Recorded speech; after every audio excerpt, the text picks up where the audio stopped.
Assalamualaikum warahmatullahi wabarakatuh. Pada pembelajaran kali ini kita ketemu lagi.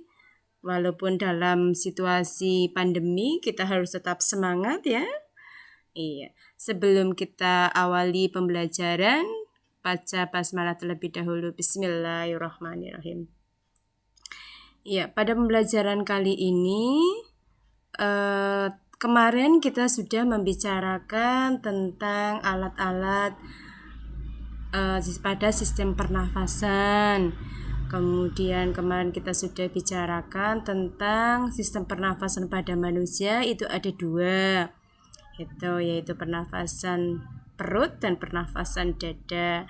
Nah, pertemuan pada kali ini kita akan membicarakan tentang kelainan pada sistem pernafasan. Apa saja? Kalian simak video berikut ini.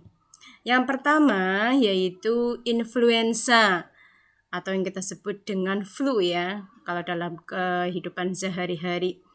Ini adalah penyakit yang disebabkan oleh virus namanya virus influenza dengan gejala antara lain adalah pilek, kemudian hidung tersumbat, bersin-bersin, dan tenggorokan gatal.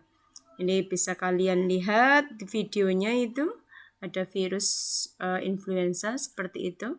Kemudian yang kedua adalah asma. Asma ini adalah suatu penyakit penyumbatan pada saluran pernafasan yang disebabkan oleh alergi. Ini alergi itu bisa disebabkan oleh rambut ya, kemudian bulu, debu, atau tekanan psikis. Ini tekanan yang kadang-kadang membuat kita merasa ketakutan misalnya, itu juga bisa menyebabkan penyakit asma. Misalnya kayak bulu kucing, kemudian rambut, itu bisa menyebabkan asma. Kemudian yang ketiga adalah tuberkulosis atau yang kita sebut dengan TBC. Nah, penyakit paru-paru yang disebabkan oleh serangan bakteri. Nama bakterinya adalah Mycobacterium tuberculosis. Sehingga difusi dari oksigen menjadi sulit dikarenakan adanya bintil-bintil atau peradangan pada dinding alveolus. Ini tuberkulosis atau TBC ini bisa menular ya. Ini biasanya untuk pasiennya itu harus ada treatment kayak gitu.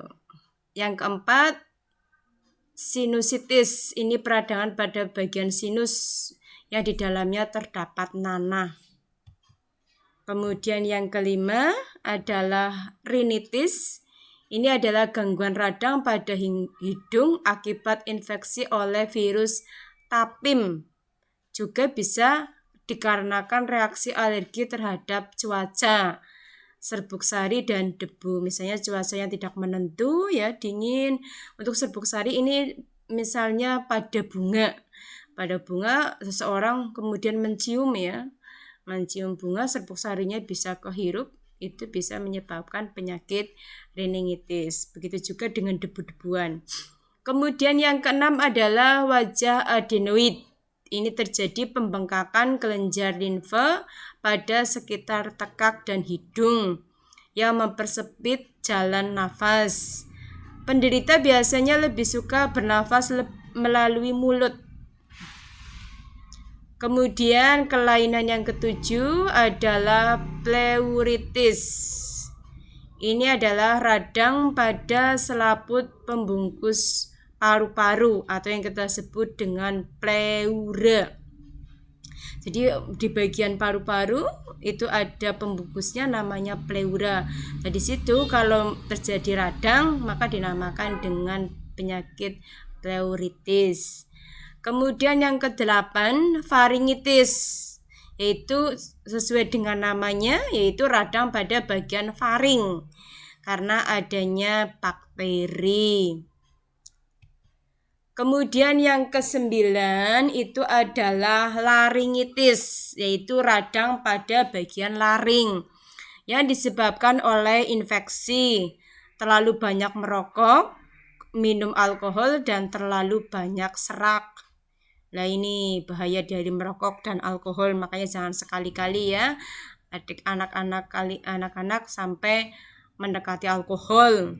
Juga tidak boleh merokok, ini akibatnya dari merokok. Kemudian yang ke-10 adalah bronkitis. Ini adalah radang pada cabang tenggorokan akibat infeksi. Infeksi tentu saja kalau bronkitis berarti pada bagian bronkus. Kemudian yang 11 itu adalah asifikasi.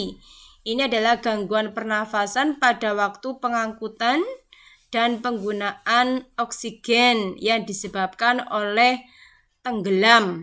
Jadi di sini apabila seseorang itu tenggelam, maka pada bagian alveolus ini terisi air.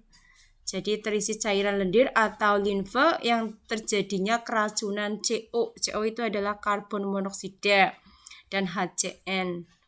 Ini gangguan sistem sitokrom atau enzim pernafasan.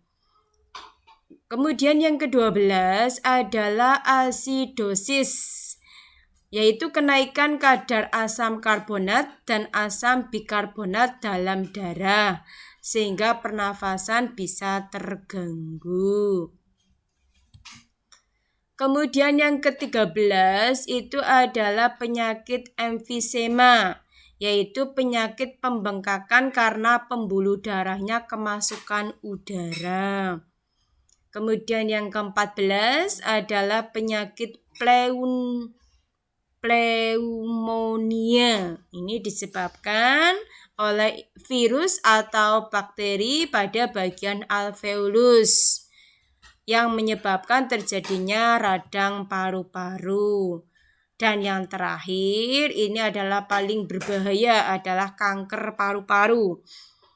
Ini disebabkan oleh kebanyakan merokok, kemudian menghirup asap rokok. Jadi ini kalau misalnya yang perokok pasif ya, ini menghirup asap rokok, kemudian debu asbes yang buat atap itu, kemudian radiasi ionisasi, produksi petroleum dan kromium. Nah, untuk kanker paru-paru sangat berbahaya ya, berpengaruh terhadap pertukaran gas ke seluruh tubuh. Ini tolong ya untuk perhatian anak-anakku semuanya. Yang laki-laki khususnya jangan sekali-kali merokok. Sudah tahu bahayanya merokok itu tidak ada untungnya ini. Itu saja yang dapat saya sampaikan untuk pertemuan kali ini. Harus tetap semangat ya belajar di rumah. Yang di rumah, yang di pondok juga harus seperti itu, tetap semangat. Tentu saja untuk pertemuan kali ini kita akhiri dengan bacaan hamdalah bersama-sama. Alhamdulillahirabbil alamin. Saya akhiri. Wassalamualaikum warahmatullahi wabarakatuh.